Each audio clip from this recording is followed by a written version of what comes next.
This is episode 30 of the Remix Your World podcast with Karsten Sollors. Welcome to Remix Your World. I'm Allison Kalagna, global DJ and music producer turned life remixer and personal growth coach. In each episode, we bring you real talk, inspiring stories, and heartfelt conversations of personal transformation to help you uplift and amplify your life.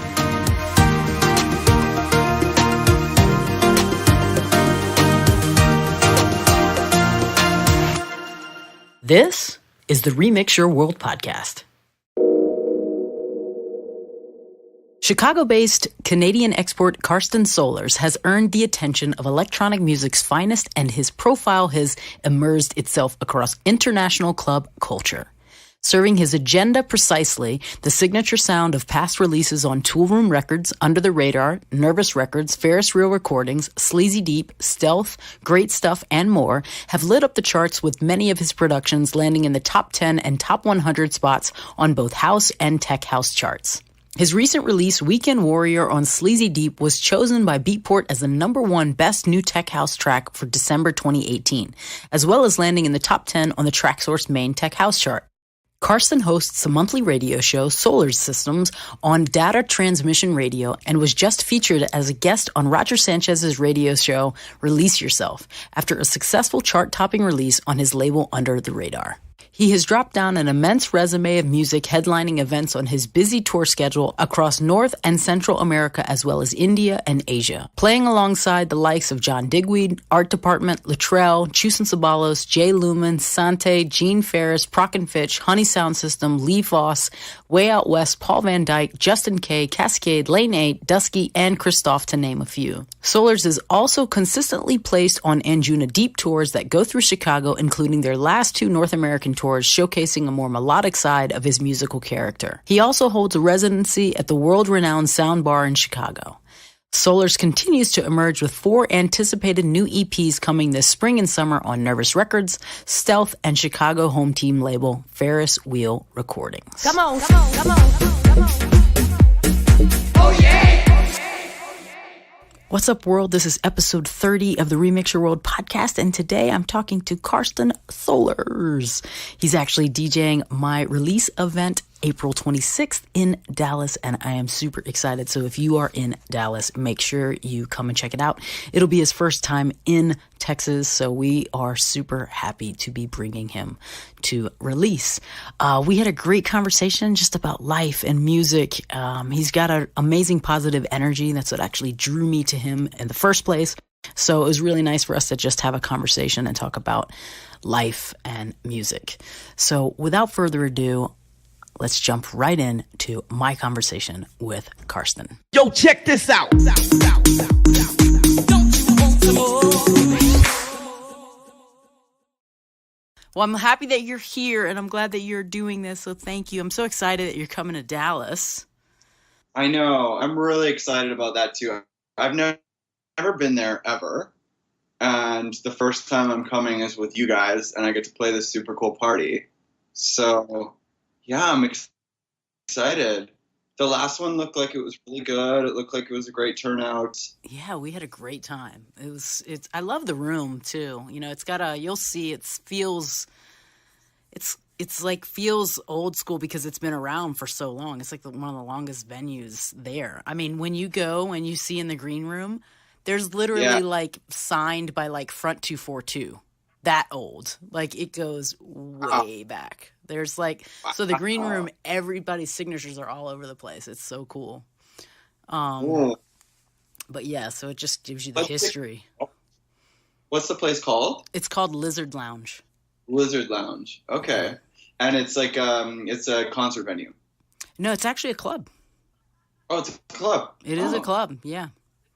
It's a club. Wicked. Yeah. I think like it was probably a venue in the beginning, way back in the 90s, and then just kind of transitioned into a club, you know. Yeah. It's got 2 rooms and an upstairs, so you'll see. It's really cool. And we have a whole different vibe in the lounge. So it's going to be fun. I'm excited. Like a different vibe as in another room? Yeah, there's another room. Yeah. With other DJs? Yeah. Yeah. Oh, cool. So we have in the video room, Stetra and her whole crew, her collective is called Technoerotica. So they'll be doing stuff in that other room. Sweet. So it'll be fun. Awesome. All right, so let's talk music then. Let's talk music.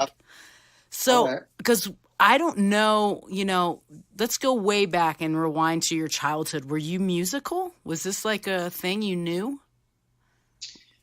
I mean, I played drums. Okay. And I learned a little bit of piano and a little bit of guitar. I did dabble. Nice. But I would say like the first musical instrument that I took serious was turntables. Nice. So I went to my first rave when I was 14 years old, way too young to be substancing. And 14 is young. I mean, I think if I saw a 14-year-old at a rave right now, I'd be like, go home. What are you doing? So how did that even happen? Did you have a friend that was like, hey, we're going to go to this? Yeah, I went to a boarding school and I got invited by one of the students to go and stay with his brother and go to this rave. So we all went to this rave and, we popped caps of E in the lineup to go in, and then we ended up in this 14? Wow. 14. Wow. So, totally enamored by these DJs, and I knew that it was something that I needed to do. Mm-hmm. So I just started collecting records and convinced my parents to get me turntables, and I started DJing. Wow. And for me, it wasn't like, oh, I want to be a DJ. It was more like, I want to do this, It was fun. It was cool for me to collect records and mix and just create this space for me and my friends. Yeah. Yeah. And yeah, so I did that pretty much for fun. I did a few parties here and there. Like the first party I did, I was probably 18, 19 years old, and I played a 2-hour drum and bass set. Nice. Vinyl. Mm-hmm. And then I didn't really play much besides just for fun until maybe 8 or 9 years ago. Wow. Yeah. And then I really a friend of mine asked me to play a set with her, and I went and played. And that club that night offered me a residency. Nice. It was in Vancouver. It was at 1181. And they're like, who are you? You have to come back. And I was like, okay. Let's do this. So then they started having me back. And then, that led to, this whole career that I've now created in music that was kind of unexpected. Yeah. But in hindsight, always what I was meant to do and what I was training for. Yeah. Yeah. So your first rave at 14, was that in Canada? Or were you already? Yes, sure. Yeah. It was in Vancouver at UBC in an arena. And there were 2 massive rooms. I remember at one point, my friend's brother was like, okay, you guys have to go in the other room because there's all this gang activity happening right now in this room, and I don't want you guys to be in there. So he kind of was taking care of us in a way that an older brother would take care of a 14-year-old. But now, just as an adult, I think about that and I'm just how, why? But I guess I was I was there for it, Yeah. I was in a space in who I was already, mm-hmm. that I was capable or interested and inspired by that kind of environment. Yeah. Yeah. This is the late 90s too. So people were young and fat pants and candy on the wrists and mm-hmm. visor, that whole plur love vibe, which, is really for somebody growing up, gay, but not being comfortable with that yet. Yeah. It was such a safe space for me to just sort of be. Yeah. I was still in the closet. I had a few of my friends that I was going with were out and gay, but you know, I just wasn't there yet. Yeah. But it was still a very like comfortable space for me to just sort of explore that, Mm-hmm.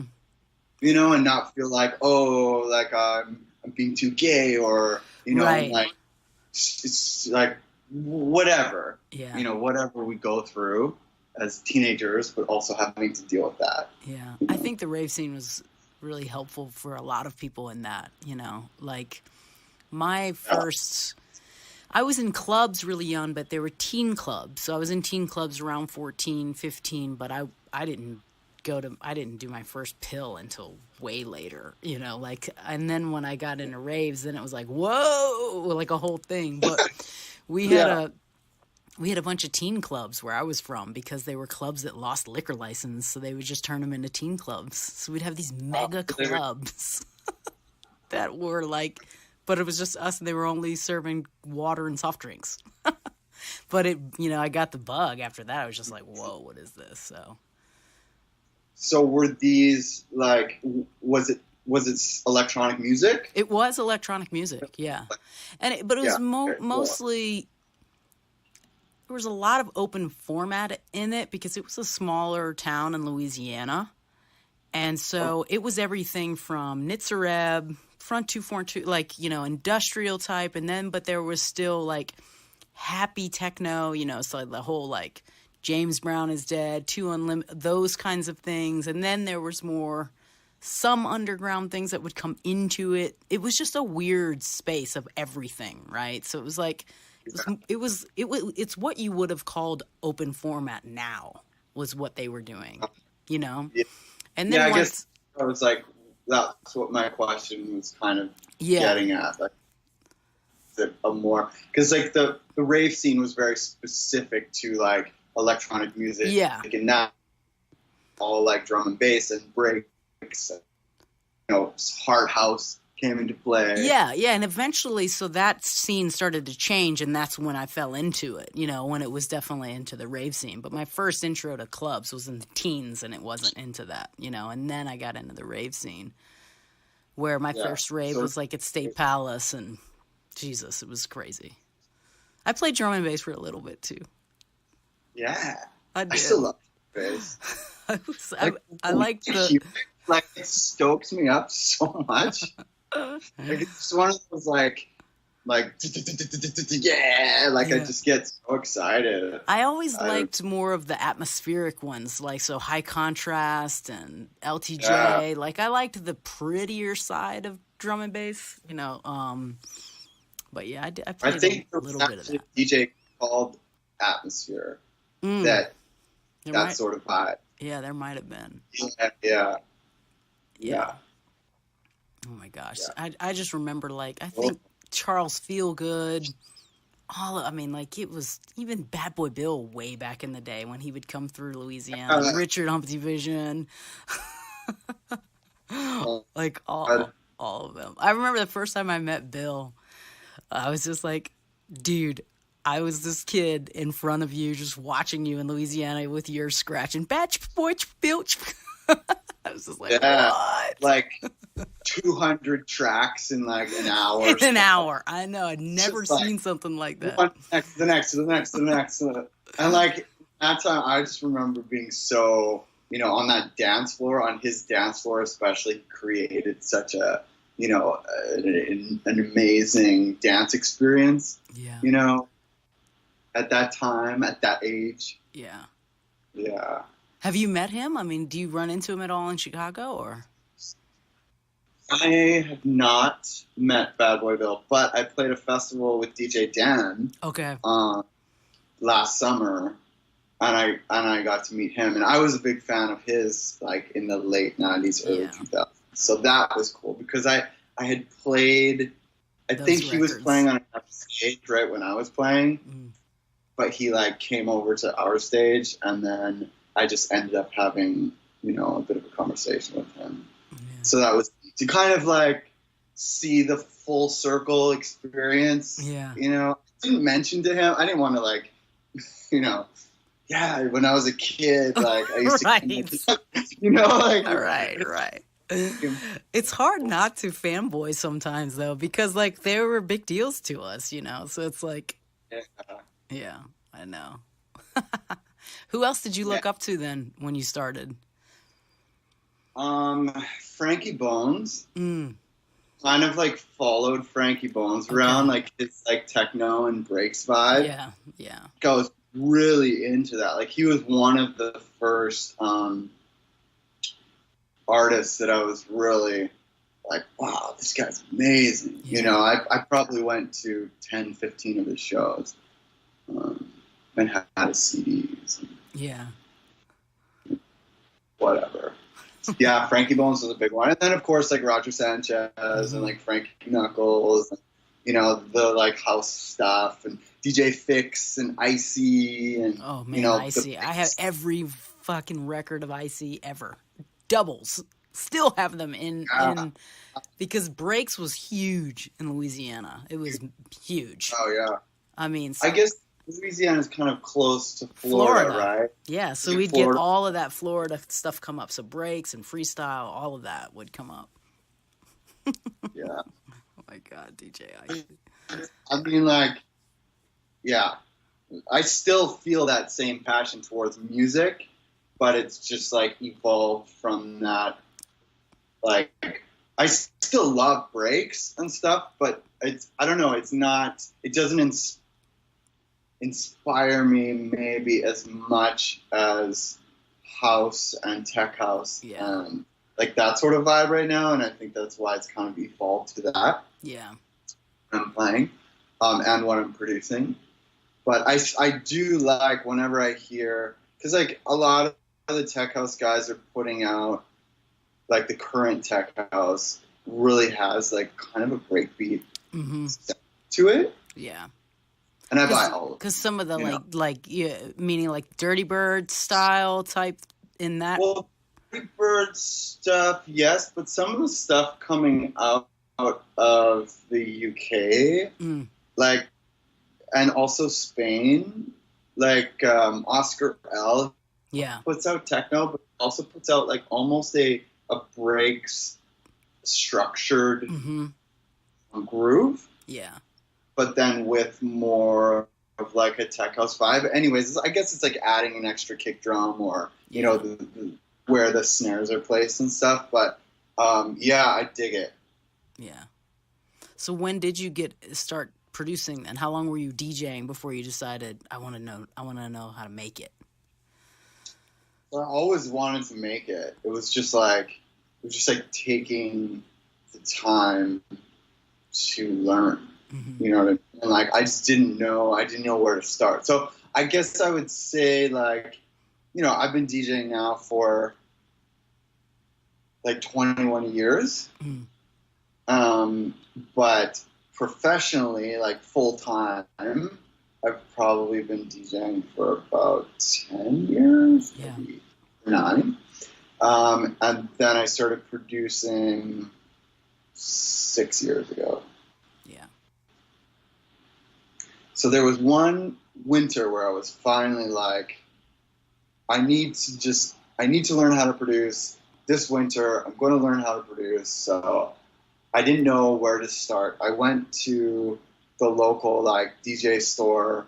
I was like, do you guys know anybody that like can help me learn production? Yeah. And they're like, yes, we have this guy who used to work here. He doesn't work here anymore, but he runs this website, 78910.com. Reach out to him. So I reached, and I was just like, dude, like, tell me what I need, and I will buy it. And like, he's like, okay, well, first send me some tracks, like send me some examples of tracks that you would like to produce. So I did that. Yeah. And then he went back and he was like, okay, cool, yeah, we can totally do that. Buy Ableton, buy this keyboard, buy these speakers, buy this mic, you know, whatever. So I did all that. I think I spent, I don't know, $2,500 or something. Yeah. And yeah, every Tuesday for a year, I would go to the I went to his studio and I sat with him for 2 hours and I learned how to make my own music. Yeah. Like, it was quick. Like, I learned quick. Right. Just, I don't know if it was his teaching style or what, but he would record the sessions that we did. Yeah. And so I'd go back. It was rare that I would go back to look at them, but just having that, like, consistent every week at this time. And, like, I wanted to impress him. Right. You know what I mean? So, like, during the week, I would be producing every single day. Right. Like, I got so addicted. Yeah. You know, I still am, like, into it. Like, I'll spend all day, like, it'll go from day to night and I won't eat and I'll be producing. I'll be like, oh my God, where did the day go? Which I love that. Yeah, it's like when you're in the flow. Yeah, just get in this flow. So anyway, yeah. So that's kind of how it went. I love that, though, that you knew that you needed a mentor and you had the insight to be like, I need a teacher. I need somebody who's going to do that, you know, because I think a lot of times people, there's so much available online and everything, but it having somebody with you, that's how I learned too. You know, I had a mentor and it changed everything for me. I mean, I also went to audio engineering school, which is very different. But in terms of being a music producer, I had a mentor and I would sit with him days, you know, like, and learn from him. So it was very important. For me, I really am the type of, I'm tactical. I like to have someone there I can bounce ideas off, but also, like, show me in what exactly I need to do and I want to do. Yeah. You know what I mean? So I have a question like, where do I place this? Or, you know, like, how do I take the sub out of this stem or whatever? Like, show me right away. And, you know, that just, I don't know, there's something about that made it very, easy and accessible for me to like to take in, you know. So, like, within the first 6 months, I signed a track with Toolroom Records. Yeah, yeah, I mean, that's crazy, right? That's crazy. Like, that was my 5-year goal. Right. You know what I mean? I was like, hey, within the next 5 years, like, I'm going to be signed to Toolroom, and it just happened so quick. I mean, like, I connected with them and I had sent them 5 or 6 tracks that they rejected before they took. Right. But just to, like, open that conversation with them. Yeah. Yeah. Were they the first label you ever sent anything to, or how many other no's did you get before you got a yes? I sent my first tracks I released with Jungle Funk Recordings, which is Jerome Robbins, Decozy. So they released my very first track, and it was called Oprah, and it was just, like, super groovy. Yes. Did you sample Miss Oprah? Like, dark, kind of, I don't know, like, tribally, but like techie, tech house track that I sampled Oprah giving this, like, personal power speech. And it was like, you have the destiny, like, you are the, you know, control of your life, like, that sort of thing. It just, like, worked. Like, I saw the sample and heard it, and I was like, I need to make a track out of this. So I did it, and then I sent it to them, and they signed it. It was just like, boom. Yeah. You know, that was the first one. That's so awesome. And then I released a few other labels, on an Italian label, and a couple others. So what I did to get in contact with Toolroom was I put my music on a USB, I wrote them a letter, and I put it in the mail, and I sent it to them. Yeah. And within about a week, they wrote back to me and were like, oh, like, thank you so much for your letter. Like, it was really nice. Like, the track's not right for us now, but feel free to send us music. Right. So, I mean, between then and now, I've made some really great, like, relationships there. Yeah. But that was the start of it. Mm-hmm. And I sent them about 5 or 6 tracks. And then when I landed in Ibiza, like summer, I don't know, 2000, whatever. I'm not sure when it was. But I got the email when I landed in Ibiza. Nice. Saying they were signing my track. And I was like, wow, like magic in the air. Yeah. Like, how synchronistic is it that, like, I land in Ibiza, electronic music mecca. Yeah. And, you know, I get signed to the biggest label in my eyes. Yeah. In that moment. Yeah. You know, so. That's so special. amazing. Yeah. Yeah. I love that. Yeah. It was, now, so were you going to Ibiza to play with another label, or what was the... No, I've actually never played. So you were going to just there. enjoy. I was hanging out. I was going to get inspired. Yeah. You know, I had recently, you know, within 2-3 years, started DJing full time, and really seeing myself, like, take it further than I'd ever really seen or thought about or understood before. So I wanted to go there and get some inspiration, and I did, you know, like, I went to these clubs and I could see how it was really similar to what I was already doing. Yeah. You know, just in a different country, you know, on a bigger stage. Yeah. Yeah. It really allowed me to see that I wasn't, you know, I think when you're far away from a place, you know, distance, like physically and like in your reality, it's harder to see yourself doing something like that. Like, it just seems so far. It just seems so, like, whoa, like, it's impossible.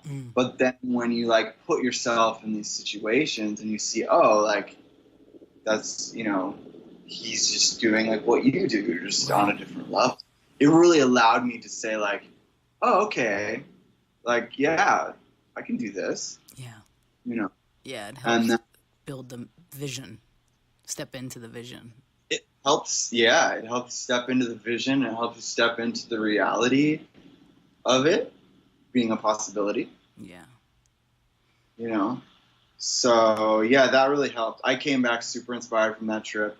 I just signed to Toolroom. You know, that's when I think my production career and then my, like, DJing kind of leveled up. Yeah. You know? Leveled up to being, like, DJ producer instead of just, like, DJ taking, like, every single gig that came my way. You know, like, you know, I was DJing every weekend in Top Shop, like, in this basement in the corner, and they were just, like I would play Saturdays and Sundays, like, just to people shopping. Right. I mean, and, you know, club nights as well, obviously, but, like, now I couldn't, like, it just wouldn't be a click. Yeah. You know, from do that sort of thing. Yeah, there comes a point in your career when you have to start saying no to the bigger yes, you know, and taking the gigs that, absolutely. It's just, like, make more sense for, and I'm pretty, like, I'm, like, broad spectrum in the, like, house, under the house umbrella, but I don't really, like, go into necessarily, like, remixes or, you know, the more, like, commercial based stuff. So it's not really a click, because I feel like that's kind of where those, like, corporate events or corporate, you know, spaces, that's kind of what they want. Right. You know what I mean? And I just don't do that. Yeah. It doesn't I fit. don't have music. It's not a fit. It's not inspiring for me. What do you feel has been the biggest challenge and the biggest thing you've had to overcome to get to where you are right now?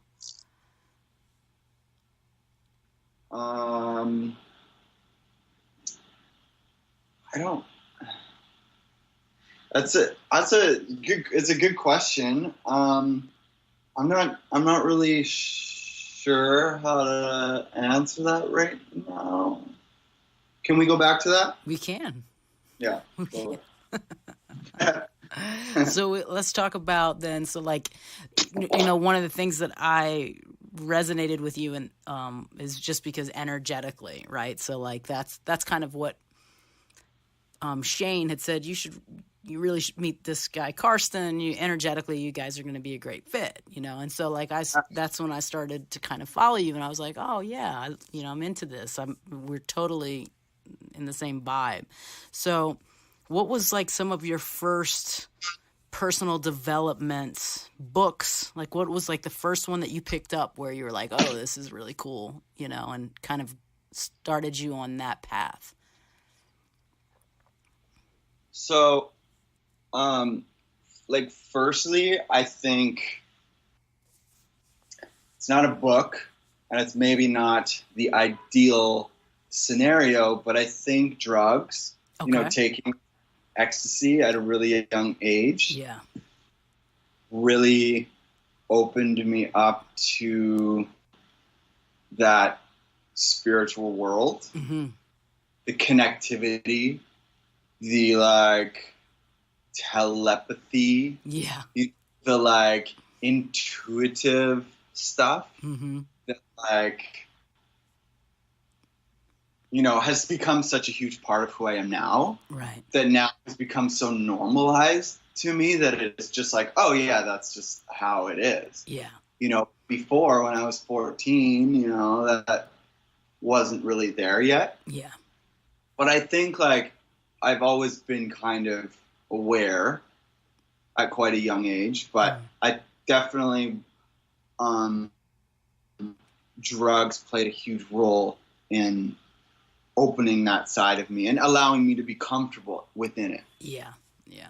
I think that's true for a lot of us. It's like it blows us wide open of like, whoa, you can see what's possible, Yep. And it's not just drugs for a party. It's like there was a very spiritual, emotional side to it for me. Yeah. Yeah. I would say books. So I backpacked around Thailand for maybe 10 or 11 months. When I was 21. Yeah. And I found myself in a Buddhist retreat in the very north of Thailand. And I did a Vipassana. Nice. And I wasn't totally ready for it. Still 21. 21. Still I don't know, doing my thing, still partying. But there was a part of me that was really attracted to that, but I wasn't totally prepared for what it was. But I found myself reading The Power of Now in my little hut in the forest, at this super remote Buddhist retreat. Yeah. And first experience separating the observer and the mind. Yeah. That was my first time that I experienced that. And that is what I take from that whole Vipassana experience. Was reading a certain paragraph in that book and then having that experience.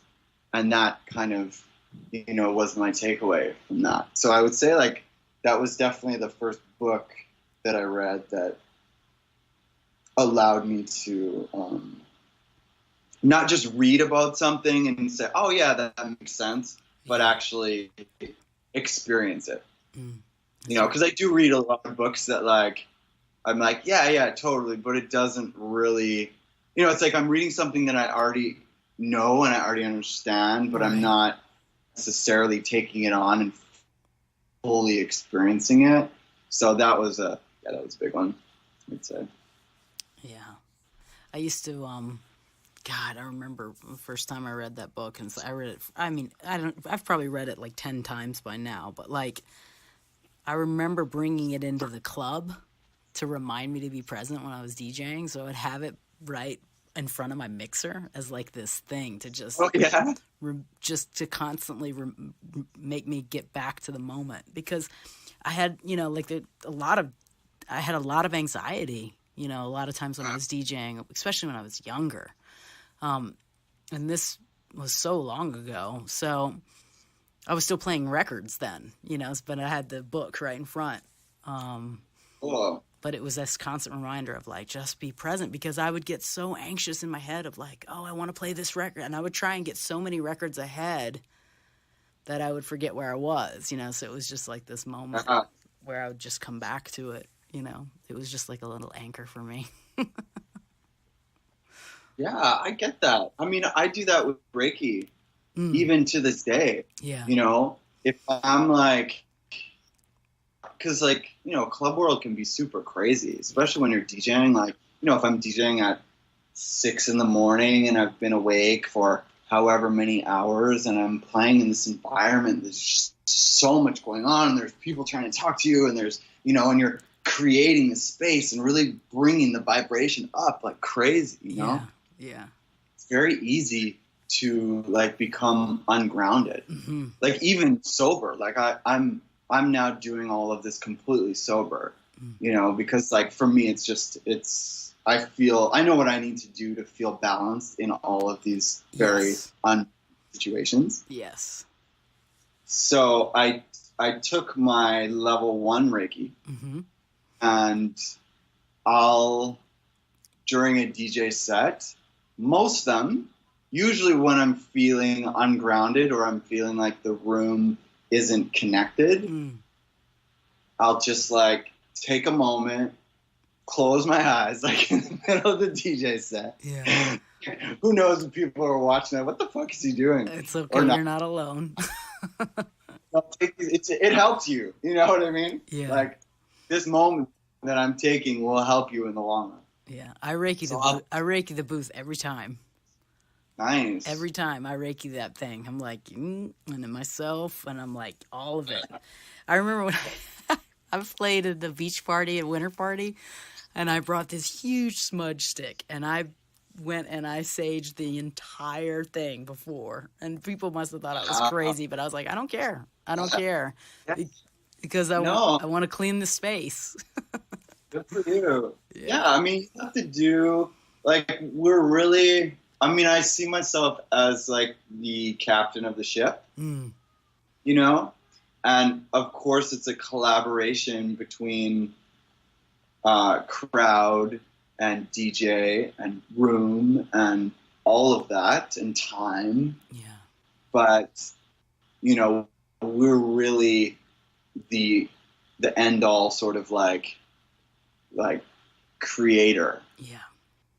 So, you know, we have to be in that right space. Yeah, because if we're in a shitty space, it's going to come out, you know, it can totally.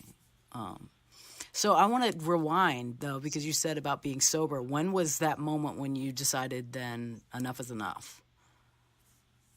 I was about 23, you know, and as mentioned, I started my drugs and alcohol young. I mean, I was already smoking pot at 11, 12, you know, and then taking LSD and mushrooms and whatever. And then I got into chemicals when I was about 14.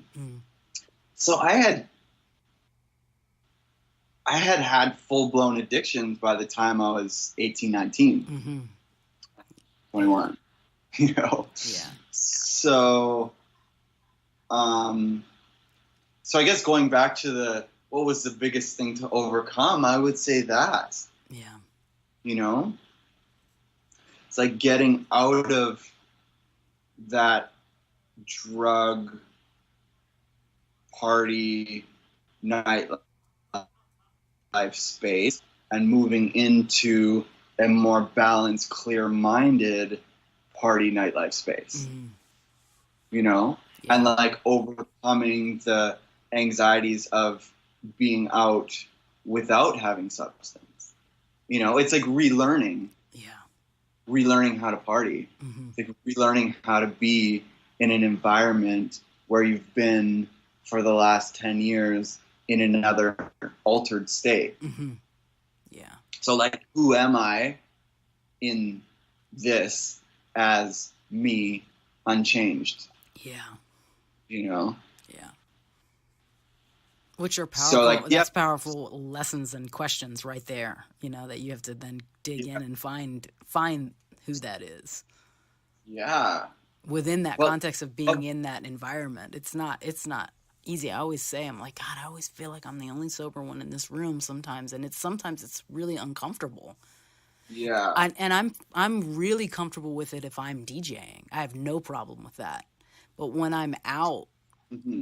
then it can sometimes be really uncomfortable for me if I'm not partaking. If I'm not, you know, then it's like, wow, this is it's can be uncomfortable. Yeah, I would definitely say that I got into a space where I thrive in that environment, whether I'm DJing or not, because I know it's just like I make healthier choices for myself. Yeah. So like I know when I'm in the right space to be out and to be on, and I know when to say like, okay, I'm done, you know, like go home. Whereas like before I would just be like, oh, I'm done, but like, I'll just take more drugs so I can stay here. Right. Right. You know, like why? Right. But like, it's because you start to get uncomfortable or you start to be over it or whatever. And then, you know, you just take more drugs to stay in that space. But now, you know, being sober for 13 years, I'm so comfortable in that and in my decisions. Like I can just make, you know, healthy decisions for myself. So when I'm over it, I'm just like, okay, you know, it's time to go. Yeah. And I have, you know, no shame. I'm just like, all right, see you later, everybody. You know, and like, I don't even fall into that, like, oh, stay or whatever, you know, like it just not there anymore. Yeah. You know, like that, I don't have that like cord of attraction that you sort of like bring to you where it's like, I don't really know how to say it, but like, I don't attract that energy anymore. Mm-hmm. Yeah. Where I don't attract those people trying to, maybe because I have more confidence in my decisions. Yeah, and maybe your boundaries. You know, and so like that is just those boundaries are there. Yeah. So it's just like nothing's really gonna faze me once I've made a decision for myself. Like nobody else's input really, especially in that environment. Yeah, I usually just ghost, and then I text my closest tribe with a little ghost icon. They know because they know they know ahead of time. At some point, I'm going to disappear, and I'm just not going to tell them when. Yeah, cool. I mean, I think it's just about like finding whatever is right for you. Yeah, yeah. You know, and that's in anything in life. Mm. You know, it's like finding the space that makes sense for you and honoring that. Mm. I think what causes anxiety and depression and all of these other things is when people aren't being like true with themselves and like what they truly want. Yeah. You know what I mean? They're being phased by too many different inputs. Yeah. And so they're not necessarily like honoring what they want in every moment. Yeah. Which I think is such a huge lesson to learn. Mm-hmm. I think we go through, I think everyone goes through it, and us especially as gay people, especially younger, when we were having to come out, we had to learn that in not a very easy way, you know. It's it's like this whole thing now, it's like this buzzword of like, oh, be authentic, be yourself, be authentic, be yourself. But it's so much deeper than that, you know, of like truly, you know, being oneself, and not just in the light of oneself, because the dark in oneself as well, you know, it's like, well, that's powerful too. yeah, it is. They both serve. They both serve. Yeah. Mm-hmm. Yeah. So like understanding the ebbs and flows of yourself, and being able to take care of yourself in whatever ebbs and flows you're in. Yeah. Yeah. You know what I mean? Because I find that I'm very extroverted, but I'm also very introverted. Mm-hmm. So I really like have learned to honor both experiences. Yeah. So when I'm feeling introverted, I'll do the things that I need to do in that space. Stay home, you know, maybe produce or read, meditate, or, you know, vision or whatever. Yeah. You know, hang out just with my husband. Yeah. You know, and then when I'm feeling extroverted is when I go out and DJ, or I go out to the clubs, or I have my weekends where I'm just like out all weekend, you know, and I'm just feeling it, you know, and I'm thriving on it. Yeah. So it's like kind of balance between that and then staying in and really taking care of myself, my emotional self on that level where it just needs to be quiet. I need to be on my own. I need to just like regroup. Yeah. You know, check in with myself. Like, what do I need right now? What I want for the next few months? What do I want for the next few years? Yeah. Like, what does that look like? Yeah. Yeah, I'm definitely more of an introvert than an extrovert. And I've had to teach myself. I'm so extroverted as a performer, as a DJ, yes, but who I am. And I've had to really stretch myself to be outside of my comfort zone as more extroverted. When I'm teaching classes, when I'm DJing, like all of it is like something I had to learn how to be a little better at. But what's weird though is when I was a kid, I was super extroverted, and there was something that shifted for me. But now, the older I get, I love that regroup time. I love that quiet time, but to a point where I can isolate. So if I know when it's like, oh, I gotta go be around people. I gotta go talk to people. And sometimes it's like this moment where I'm like, oh, I don't want to do this. And I coach myself. I have a moment and then I'm fine. And then I go out and it's great. But there's this little threshold that happens within me that I've noticed about having to get into my extroverted self. I mean, yeah, I think that's not uncommon for a lot of creatives. Yeah. You know, whether that be in art or music or whatever your art is. Mm-hmm. I think a lot of artists have that same sort of introverted spirit or introverted extroverted. You know, they go between the two. You kind of have to be. Yeah. You know, especially as a DJ producer in this day where everybody and their uncle and their brother and their sister are DJs. You know, you really have to have that spirit that will push you further than everybody else will push themselves. Yeah. Yeah. You know, because it's really the only way to stand out and to, you know, to be noticed and have people have their eyes on you instead of their eyes on all of these other people that are doing it too. Yeah. You know? Yeah. It's like, how do you stand out among so many folks? And I think it's really just about like putting out quality music. Mm-hmm.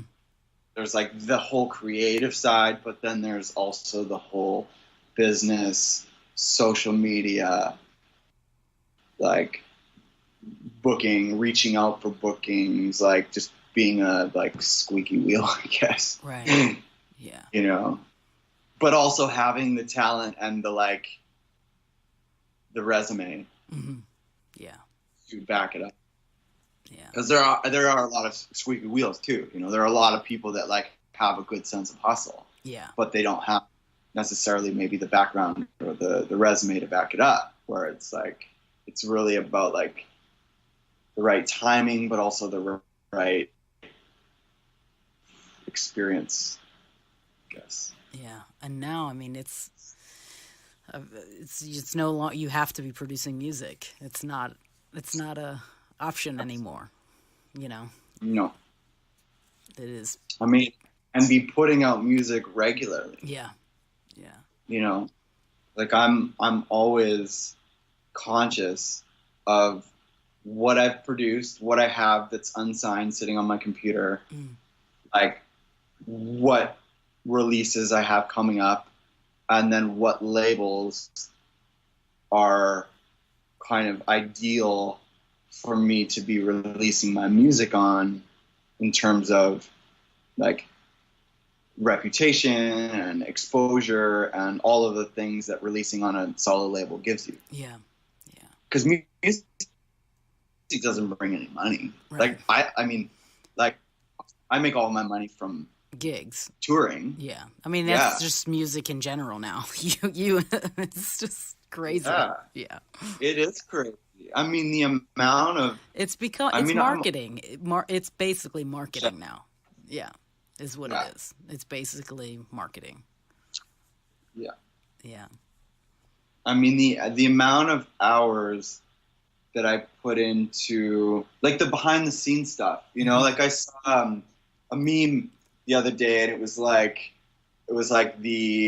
you only see, I don't know if it was the tip of the iceberg. There was two. One was like a tip of the iceberg, so you only see the tip, but you don't see everything else underneath. You know, all of the work and the struggle and the hustle and the, you know, the downs and the ups and the lows, you know, all of that. But then there was another one where it was just like a DJ, like with his hands in the air in front of a crowd of thousands of people, and it's just like, this is all you see, but you don't see like everything else that goes into it. Yeah. All of the, you know, I mean, I'm constantly just the hours of shopping alone and just looking for tracks. Yeah. Finding tracks that are that sit well with who you are as a DJ. Yeah. Yeah. You know, does this track make me feel something? Because like we're buying tracks from all of these different people, but what creates a style is really like when all of those tracks that you've handpicked come together, you know, that creates your style. And then how you play those, you know, and it comes in as something else. It comes in as somebody else's, but then it turned through the motions of, you know, organizing and playing and, you know, the way you put things together, that is what then ultimately comes out as something new. Yeah. Yeah. You know, and it's uniquely yours. Like, cause you and I could play the same records in completely different orders and they would sound completely different. You know, it's like, it is a, it's how you, at a different time or before or after certain tracks or layering them between other tracks or whatever. Like that O-Tick track. Yeah. Like that is such a beautiful track. And that was like, you know, I think I heard you play it or you posted it or something. It was on a video that I had posted. Yeah, I played it. It was on the video and you were like, "What is that track?" And I was like, "Oh, dude, it was on a release promo. Yeah. To the party. And I was just like, "Whoa, this track." And like so good. I've probably played it 2 or 3 times. You know, I only play tracks when it's right. Yeah. You know. Yeah, I mean, like it's a you know, I play that so late it's such a melodic moment. You know, you have to be in the right moment for that track, you know, and it's so beautiful though. It's so beautiful. Really beautiful and big. Mm-hmm. You know, so it has to be when they're with you. Yeah. You know, yeah. when the room is with you and you built up to this thing. Yeah. Yeah, it's good. I love those moments so much. Yeah. I get a lot of them at Soundbar. That's I've never been. So next time I come to Chicago, which is actually May 4th, and then again in June, maybe hopefully you're playing one of those, and then I can go check you out. Come out. They have so they gave me a Saturday residency a year and a half ago. And so they have me play whenever it kind of makes sense. Because they have a lot of different style artists that come through there. Yeah. So, you know, they have me in when it makes the most sense. And usually it's for the more melodic, deep stuff. Undr Deep, like that sort of vibe. I mean, last weekend I was supporting Christoph. Yeah. Nice. Who is an incredible DJ right now and like major rising star, producer as well. I mean, I play a lot of his productions. I play a lot of his stuff too. On my Sensual series, I always have at least one of his tracks. I love him. Oh yeah, he's great. He's a really nice guy too. Like he came into the booth and like, you know, just good vibes, you know, a big hug and like, you know, that I just appreciate that so much. Mm-hmm. And I find a lot of these really, you know, like the major guys and girls who are traveling the world, you know, on that, you know, level, always bring like really good interpersonal vibes too. Right. You know, in like if I'm opening or supporting or whatever, like it's very much like, hey, oh wow, thank you, and you know, there's always this really positive spirit. Like I haven't come into contact with any, you know, like shit don't stink sort of people. Right. You know, like been very like, you know, like I can sense the gratitude in which they carry with them. Yeah. Which, you know, brings us to gratitude, which is like, everything. You know, the highest form of vibration. Yeah, it's everything. Everything. I'm constantly saying thank you, you know. Even when I'm walking down the street, like in my head, like meditating on thank you. Yeah. You know, because I'm so grateful to do this. Yeah, it's the quickest remix of your emotion too. You know, it's like as soon as you're in any moment, like, you know, and I talked with this about a lot in my class and with my students. It's like the moment that you're feeling cranky or pissy, it's like if you can find one thing to be grateful for, it'll just start over and over again, this, you know, more and more things to be grateful for. And it's like, shit, you know, like, and if it's really bad, if you just be grateful for your breath, that is more than enough. Just breathing, you know. But it does start to shift your frequency, you know.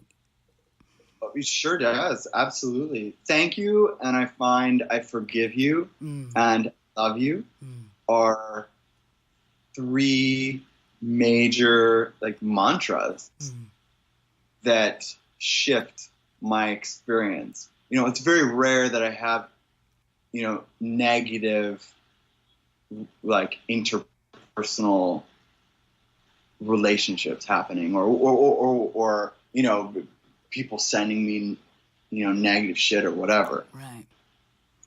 But I find that when in my experience, when it has through my life, forgiving people, and you know, not necessarily for them, but for myself. For you, yeah.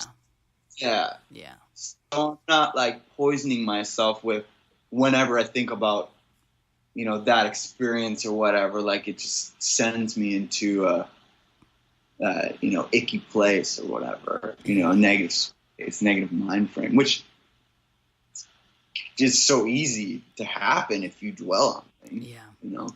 Yeah. But I'm pretty quick to shift that stuff, you know. That's awesome. Pretty quick to say like, I forgive you, or I forgive that situation, or I love you, or just hold my hand on my heart, or, you know, whatever. Yeah. And that really like brings it down and brings you back to the present moment. Yeah. Where you can see that actually that situation is over, done with, doesn't even exist anymore. Right. You know, like why poison your present moment with, you know, something that doesn't even exist. Yeah. It's gone. So no need to bring that into your present or future. Yeah. It's easier said than done. It's a practice. Sometimes. It's a practice. But it's definitely a practice. And the more you do it, the more, personally speaking, the more I've done it, the better I've become at it, and the less that I do it. Yeah, that's beautiful. You know, and the more balance that I consistently feel in my life. I love that. I think this is where we got to end. It's so beautiful. All right. Yeah, whatever. I mean, how do you follow gratitude? It's perfect. Yeah, gratitude is a good one. I think that's the most important for me, and the biggest shifter that has been through my experience on this beautiful planet. I love that. So where can people find you besides I'm going to link all of your socials. But where I mean, you're most active. You're both on. I follow you on both, but I see you, Instagram and Facebook. But I'll link all of that in the show notes. But where else can people find you? Yeah. So Instagram at Karsten Sollors, Facebook Karsten Sollors. I typically post more on my personal page, which is full, but you can follow that. Yeah. I like they have that follow button that you can still see what's going on. I make all my posts public. Yeah. So then the people that I can't fit on there can still see what's going on and engage. And then I have a website, karstensollors.com. Basically, just type in Karsten Sollors, you can find everything. I'm in New York right now. I DJ'd at the Guggenheim last night. Ooh, Guggenheim. Awesome. Yeah. That's amazing. It's so incredible. My friend. I was watching the stories. It looked so cool with the shibari. Yeah, it was really cool with the shibari. And just like the space itself and working off the dancers, and then the crowd that came in, it was a super mix of like New York society and like New York gay underground and like just like artists, and it was just really like a special vibe. Yeah. Tomorrow night I'm in Vegas playing Soul State. Nice. And I'm back in Chicago playing at Prism next weekend, and then Z-Bar. Yeah. On the 25th, and then the 26th I'm in Dallas for a release, and the 27th I'm in Chicago again. Nice. So, yeah, that's big month. It is. I'm so excited to have you, so I can't wait to see you. Yeah. I'm really excited too. It's just like such a good. I'll take you to a nice vegan place before too. Please do. Yeah. Yeah.